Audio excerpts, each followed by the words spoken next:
الحمد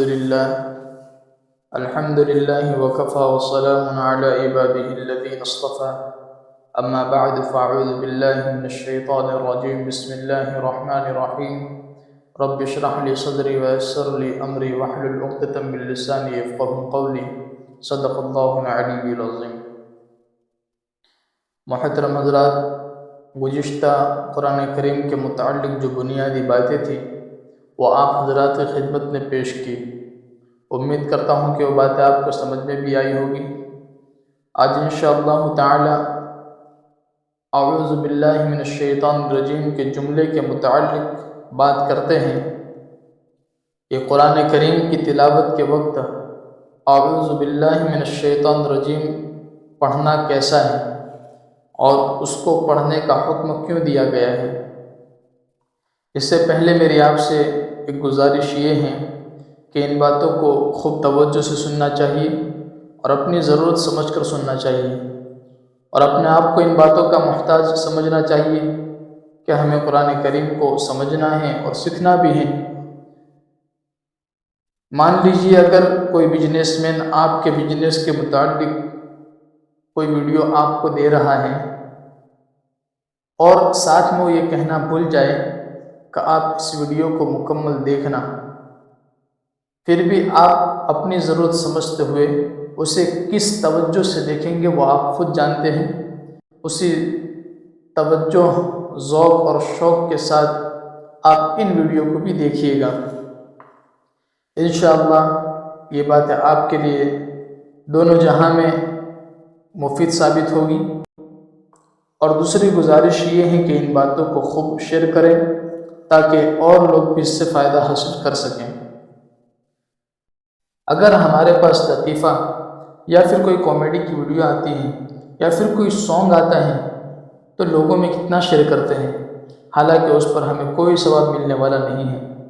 اور اگر ہم نے قرآن کریم کے متعلق کوئی بات لوگوں میں شیئر کی اور لوگوں نے سنا اور سمجھ میں بھی آیا تو ان کے سننے اور سمجھنے پر اللہ تبارک و تعالیٰ کی جانب سے ہمیں ثواب ملے گا۔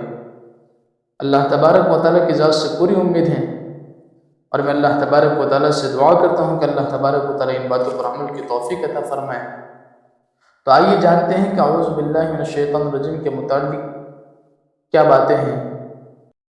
آپ نے ہمیشہ یہ دیکھا ہوگا کہ قرآن کریم کی تلاوت کا ایک ادب اور احترام یہ ہے کہ تلاوت کو شروع کرنے سے پہلے اعوذ باللہ من الشیطان الرجیم پھر بسم اللہ الرحمن الرحیم پڑھا جاتا ہے۔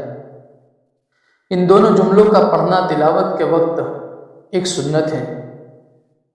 ان میں سے جو پہلا جملہ ہے یعنی کہ اعوذ باللہ من الشیطان الرجیم، یہ خود قرآن کریم کی کوئی آیت تو نہیں ہے، اور بسم اللہ الرحمن الرحیم قرآن کریم کی ایک مستقل آیت ہے۔ تو اعوذ باللہ من الشیطان الرجیم قرآن کریم کی آیت تو نہیں ہے، مگر قرآن کریم کی ایک آیت کے حکم میں یہ جملہ پڑھا جاتا ہے، کیونکہ سورہ نحل میں اللہ تبارک و تعالیٰ نے ارشاد فرمایا ہے فَإِذَا قَرَأْتَ الْقُرْآنَ فَاسْتَعِذْ بِاللَّهِ مِنَ الشَّيْطَانِ الرَّجِيمِ، جس کا ترجمہ ہے کہ جب آپ قرآن پڑھنے لگے تو شیطان مردود کے شر سے اللہ کی پناہ مانگ لیا کیجیے۔ امت مسلمہ کو یہ تعلیم دی گئی ہے کہ قرآن کریم کو شروع کرنے سے پہلے شیطان سے اللہ کی پناہ مانگنی چاہیے۔ اسی حکم کی بنا پر قرآن کریم کی تلاوت کے وقت اعوذ باللہ من الشیطان الرجیم پڑھا جاتا ہے، جس کا ترجمہ یہ ہے کہ میں شیطان مردود سے اللہ کی پناہ مانگتا ہوں۔ یہ تعلیم اس لیے دی گئی ہے تاکہ جب بھی انسان قرآن کریم کی تلاوت کرے اور اس کے معنی کو سمجھنے کی کوشش کرے تو وہ خالصتاً اللہ تعالیٰ کی رضامندی حاصل کرنے کے لیے ہو اور صحیح طریقے پر ہو، اس کے آداب کے ساتھ ہو۔ کہیں ایسا نہ ہو کہ شیطان دل میں کوئی ایسی بات ڈالے یا پھر کسی ایسے کام پر آمادہ کرے جو قرآن کریم کی تلاوت کے ادب اور قرآن کریم کے حرمت کے منافی ہو، اور قرآن کریم کے صحیح مفہوم کو سمجھنے میں دشواری پیدا کرے۔ اس لیے یہ تعلیم دی گئی ہے کہ اعوذ باللہ من الشیطان الرجیم پڑھ کر قرآن کریم کی تلاوت کو شروع کرنا چاہیے۔ یہاں پر ایک بات بیان کرنا مناسب سمجھتا ہوں کہ اعوذ باللہ من الشیطان الرجیم کا جملہ صرف اور صرف قرآن کریم کی تلاوت کے وقت پڑھنا سنت ہے، دوسری کتابیں یا پھر کسی اور مقام پر پڑھنا سنت نہیں ہے۔ اسی طرح ایک اور موقع پر بھی اعوذ باللہ من الشیطان الرجیم پڑھنا سنت ہے، بلکہ قرآن کریم نے خود اس کا حکم بھی دیا ہے۔ سورہ اعراف کی آیت میں اللہ تبارک و تعالیٰ فرماتے ہیں وَإِمَّا يَنزَغَنَّكَ مِنَ الشَّيْطَانِ نَزْغٌ فَاسْتَعِذْ بِاللَّهِ۔ اس کا ترجمہ یہ ہے کہ اگر آپ کو کوئی وسوسہ شیطان کی طرف سے آنے لگے تو فوراً اللہ کی پناہ مانگ لیا کیجیے۔ شیطان کا وسوسہ، اسے دوسرے الفاظ میں شیطان کا کچوکا کیجیے۔ جب انسان کو بعض دفعہ غصہ آتا ہے تو یہ شیطان کی طرف سے کچوکا ہوتا ہے۔ اس وقت آدمی اپنی زبان سے ایسے الفاظ بول دیتا ہے کہ سامنے والے کا کبھی دل ٹوٹ جاتا ہے، اور کبھی کبھی آدمی بولنے کے بعد اپنی ذات پر شرمندہ ہوتا ہے۔ تو اس موقع پر بھی جب بھی آدمی کو غصہ آئے تو اس وقت اعوذ باللہ من الشیطان الرجیم پڑھ کر اللہ کی پناہ میں آ جانا چاہیے۔ اسی طرح کبھی کسی گناہ کا خیال آ جائے معاذ اللہ، یہ بھی ایک طرح کا شیطانی وسوسہ کچوکا ہے جو شیطان بندے کے دل میں ڈال رہا ہے۔ تو اس موقع پر بھی اعوذ باللہ من الشیطان الرجیم قرآن کریم کی اس دوسری والی آیت پر عمل کرتے ہوئے پڑھنا چاہیے۔ بہرحال ان دو موقع پر قرآن کریم میں اعوذ باللہ پڑھنے کا ذکر کیا گیا ہے یا حکم دیا گیا ہے۔ تو ایک تو تلاوت قرآن کریم کے وقت، دوسرا جب کوئی شیطانی وسوسہ دل میں آئے اس وقت۔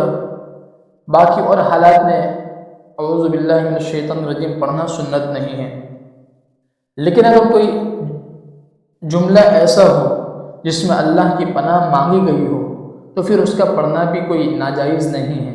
یہ تو اچھا ہی ہوگا کہ جب بھی ہم اس جملے کو پڑھیں تو شیطان مردود سے اللہ کی حفاظت میں آ جائیں گے، مگر یاد رہیں کہ ہر وقت پڑھنا سنت نہیں سمجھنا چاہیے، بلکہ بہتر ہے۔ یہ تھی اعوذ باللہ من الشیطان الرجیم کے متعلق کچھ باتیں جو آپ حضرات کی خدمت میں پیش کی۔ اللہ تبارک و تعالیٰ سے دعا کرتا ہوں کہ اللہ تبارک و تعالیٰ ان باتوں کو سمجھنے کی توفیق عطا فرمائے، اور جو اپنا وقت نکال کر ان باتوں کو سنتے ہیں اللہ تبارک و تعالیٰ انہیں دنیا اور آخرت کی تمام بھلائی نصیب فرمائے۔ اور اللہ تبارک و تعالیٰ سے اپنے مشفق والدین اور اساتذہ کے لیے دعا ہوں کہ اللہ تبارک و تعالیٰ ان کی عمروں میں، ان کے صحت و قوت میں اور عافیت میں، ان کی نیکیوں میں، ان کے کارہ خیر میں، ان کی علمی دینی ملی خدمات میں خوب برکت عطا فرمائیں۔ ان کے سائے کو ہم پر عافیت کے ساتھ قائم و دائم فرما کر ان کی قدردانی کی ہمیں توفیق عطا فرمائیں۔ آمین یا رب العالمین، وآخر دعوانا ان الحمد للہ رب العالمین۔